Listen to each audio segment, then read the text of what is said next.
এই দীর্ঘ কয়েক বছর তাদের নির্যাতিত শাসন মানতে মানতে মানে সন্দেশখালীর মেয়ে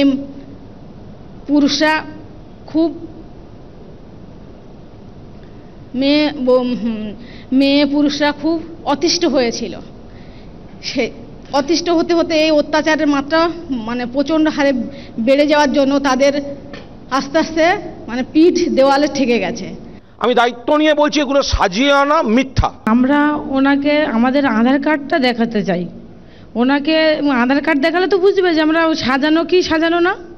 এবিপি আনন্দর যুক্তিতক্ক অনুষ্ঠানে সন্দেশখালীর নির্যাতিতাদের নিয়ে তৃণমূলের রাজ্য সাধারণ সম্পাদক কুণাল ঘোষের বিতর্কিত মন্তব্যের প্রতিবাদে ক্ষোভে ফেটে পড়লেন সেখানকার মহিলারা।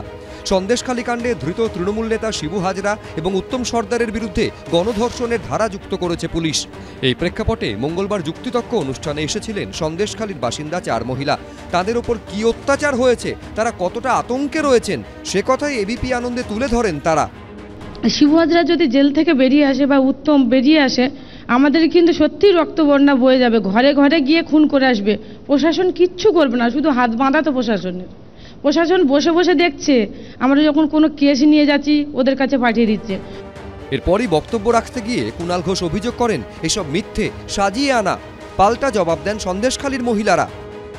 তারা মিছিলে আসতে পারেন, মুখে ওড়নার দরকার হয় না, ঢাকার দরকার হয় না, কিন্তু স্টুডিও এসে সাজানো কথা বলতে গেলে মুখের ওড়নার দরকার পড়ে।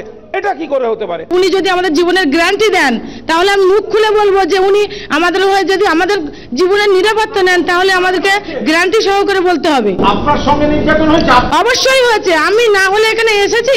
আমাদের সঙ্গে হ্যাঁ অবশ্যই করেছি। আমরা নিজস্ব ব্যক্তিগত কেস করেছি। বুধবার কুণাল ঘোষের মন্তব্যের প্রতিবাদে সন্দেশখালীতে বিক্ষোভ দেখান সেখানকার মহিলারা। কুণাল ঘোষকে ক্ষমা চাইতে বলে দাবি করে এবং তার শাস্তি চেয়ে ক্ষোভে ফেটে পড়েন তারা।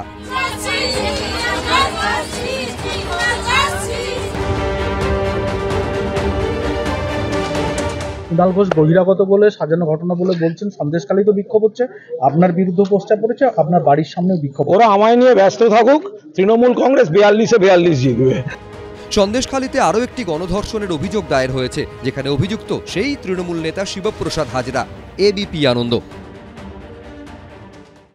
সত্য অন্তহীন, সত্যের খোঁজও তাই, সত্য সন্ধানে তাই আমরা অক্লান্ত, অকুতভয়। এবিপি আনন্দ নতুন ভাবনার প্রতীক, যা মনে মুক্ত, তথ্যে যুক্ত এবং যাবতীয় সীমানার বাঁধন থেকে মুক্ত। সীমা না শব্দটির মধ্যে লুকিয়ে আছে মানা শব্দটি, যেন চোখ রাঙানি এক অদৃশ্য ব্যানাজার, যা আটকে রাখে আমাদের এক ছোট্ট গণ্ডির মধ্যে। একমাত্র সঠিক খবরই গড়ে তুলবে এক মুক্ত সমাজ। সেই জগৎ গড়ার লক্ষ্যে কোনো সীমানার ঠুকুটি আমরা মানব না। এবিপি আনন্দ এগিয়ে থাকে, এগিয়ে রাখে।